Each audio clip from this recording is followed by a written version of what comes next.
guys, today I'm going to be showing you how to make these adorable little candy heart brooches. You can do all kinds of stuff with them. You can write anything you want on them. They're super cute and they're just in time for Valentine's Day. So let's get started. Okay, to make your candy heart brooches, you're going to need a few supplies. You're going to need wax paper, something to tape the wax paper down with, because when you're rolling out your Sculpey, you don't want the wax paper to come up, so I've taped mine down. You of course need Sculpey. You can choose any color you want. I chose red because I've done a lot of pinks lately. You will need a little roller and then a little Sculpey tool. This is like a little knife tool. Then to paint on, you will need these little, I got nail art pens. I think you could do acrylics if you wanted to, but I really like these and I really like the tips on them, so they work out great. You also need pen backs. You can get these at Joann's, Michael's. Make sure they're pretty tiny though, because if they're too big you'll see them and they won't stay on good. And you also need cookie cutters. This is like a little set I got at Joann's.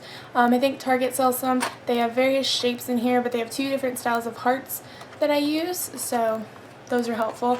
And I forgot to get it out, but you also need glue. I recommend Liquid Fusion because Sculpey is really hard to glue to. So let's get started. First thing you want to do is get the amount of Sculpey you want out. It doesn't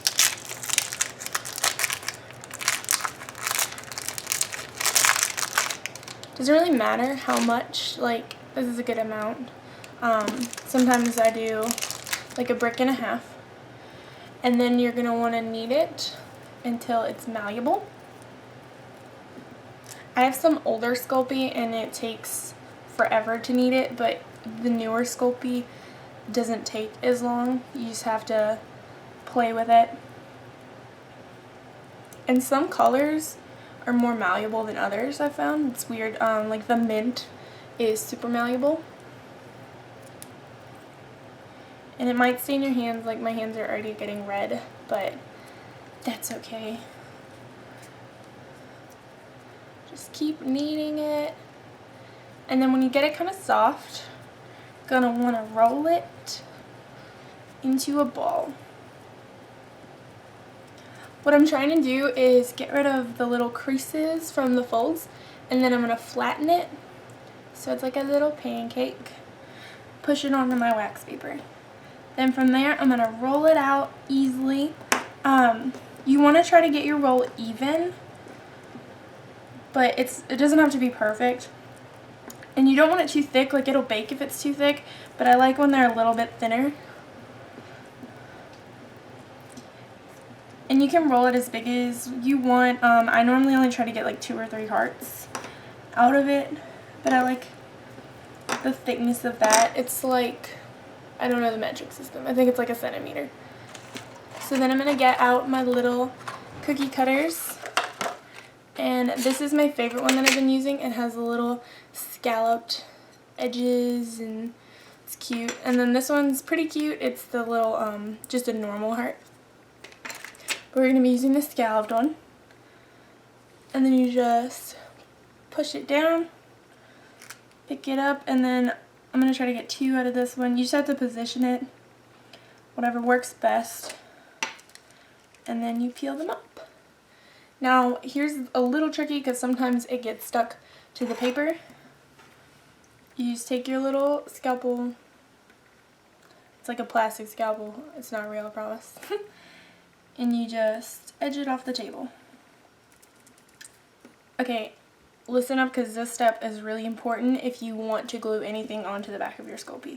You're going to take it and flip it wrong side. And you're going to take your little scalpel tool and just cross hatch, so do lines one way and then some lines the other way. That way when you go to glue, the glue has something to stick into, because Sculpey is not a porous surface. I found that out the hard way because I tried 4 different glues. And now we're going to bake them, and then we'll be back here. Pan, you're just going to take a normal pan. You can do a tiny pan if you have one because it doesn't take a lot of room. Then you're going to take your wax paper.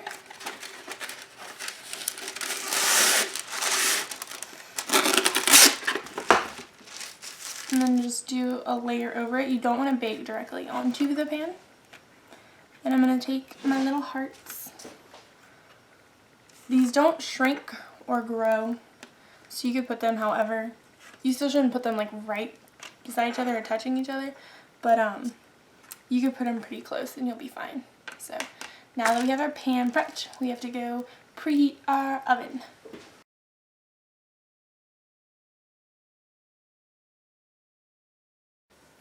Okay, our hearts are out of the oven and they're cooled down and they're ready to go. So now we're going to pick just one for now, and we're gonna write on it. I have a couple different colors. I have black, white, silver, and red. Depending on the color of the heart, depends on what color I'll use, but right now I'm gonna use white. So you have to decide what you want to put on the heart. It doesn't have to be cute. I think it's funny when those hearts have, sometimes cuss words are funny, but sometimes I put like bite me, just more funny things like you suck or whatever. But this one's going to be cute. You can do as cute or as mean as you'd like. This one's just going to say XOXO. So I'm going to write on my pencil to make sure I get placement right.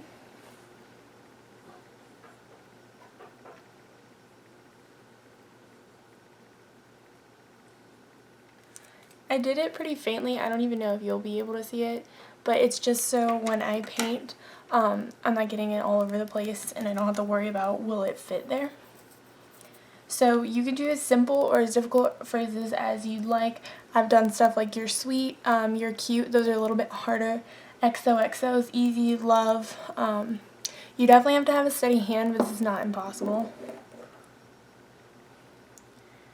A thing too you need to look out for when you pull this out, sometimes it gets big clumps on the top and it'll fall down and you don't realize it, and it'll ruin your piece because nail polish doesn't really come up.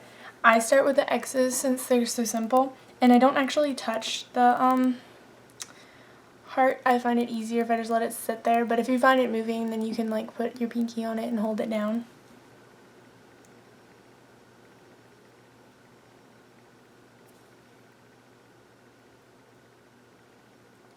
And this is going to be a layering process, especially if you use glitter. And it's best to start out with thin lines and build up the thick lines, because if you start with thick lines, then you can't go back.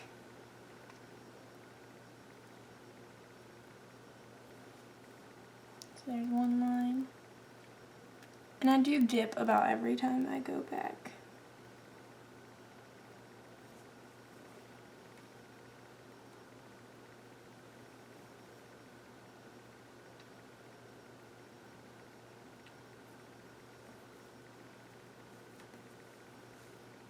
Let's get both of my X's done. These are super easy, super cute. You put like your grandma's name or your mom's name, just whatever you prefer, but they'd be great presents because Sculpey's only like $3, and then the supplies as a whole I think was like $15 total. Honestly, I think my glue is the most expensive, but you want your glue to be good. So those are my X's, and I'm going to do the O's. Circles are a little bit harder. You are going to have to move your piece around. You can't just sit it still and do a circle. I mean, you can, but I can't. And I'm an art major, so I don't know. So just kind of get half the circle.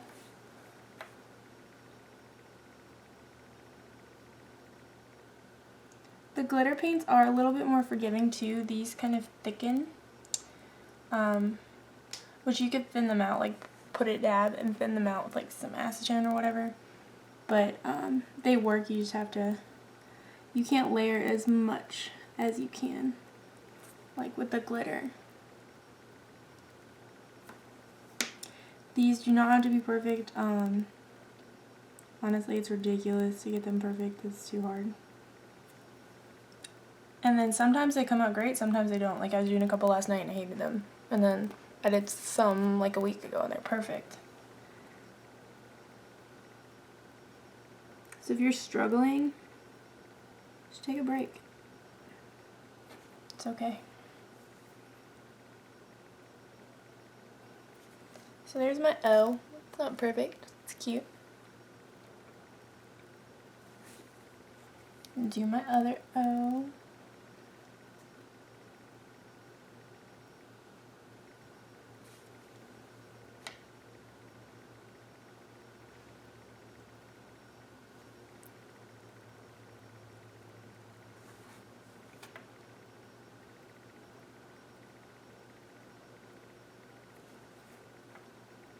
Super excited for Valentine's Day this year. I don't know why. Like, I've already decorated my room. And yes, I decorate for Valentine's Day. I don't know how many people actually do that. I love to decorate for like every holiday. Alright. That one is done. So I made 4, so I'm going to paint those up. But after this, you just let it dry and then we'll put the pin backs on them. Okay, so these are all painted and dry and ready to go. This next step is optional, but I thought I'd put it in here. I use this Podge gloss. It helps give it a nice finish. So like, here's a gloss one versus a matte one. I just think the gloss looks better. Honestly, I don't even know if you could tell a difference on the camera. But so I'm going to take it and put a little bit on my wax paper. Then just take a nice brush. This is just a flat brush. Load it up a little bit. You don't want too much. And I try not to hold it while I do this as well because I don't want fingerprints in the gloss, but I'll hold like one side as I paint it. It does go on white, but it dries clear. You want to go in the same direction. I actually put a little bit too much, but that way when it dries you won't see different brush strokes. It's a little bit tricky only because after I get this side done I can't really hold it. So I just kind of get in there. I'll hold it a little bit. But get all the brush strokes going the same way. And then I get some buildup right here. You don't want to leave it because if you do leave a buildup, it will look white. But if you give it a nice fine layer, it'll be perfectly glossy. Alright, so that's how you add the gloss. So I'm going to get this one out of the way and show you one of my finished ones and how you put on the back. So here's one I did last night. It says Hug Me.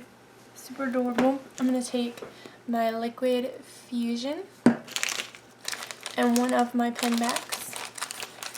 You're going to want to get your pin back out first and make sure it works because it's like a cheap little set, so nothing's more frustrating than putting on a pin back and it not working. So this one works great. I'm going to put the open side, like where you clamp it, I don't even know how to show you this, down. So when you go to open it, you'll know what I'm saying when you do it, but you'll open it and the pin will go down, not up. I set this down, and again it has a cross hatching, which will help me. Take my liquid fusion. You can wipe down with alcohol this first and let it dry a little bit. It just helps the oils like of the clay get out of the way. You're gonna put it like in the middle, like upper middle. Just put a little line. You don't need a ton, but you don't want too little. Close your pin back. then just drop it down. Push it down. And make sure it's pretty straight. But after that, you just let it dry. It does recommend that you put some sort of heat source, like to seal and activate. It'll work without it, but I take a hairdryer, I hold it, and I just put it on low and blow dry it to heat activate it. But other than that, you just wait for it to dry, and then when you're done, you'll have adorable little clips like the one I showed you earlier that I was wearing, like this one, and it has the back on it. And as far as cookie cutters, like to make these, you can make anything. So I had a bunny cookie cutter, so I made a little bunny and I added little stuff on him. He needs a back. And then I made cardigan clips out of these. These say Bite Me in XOXO.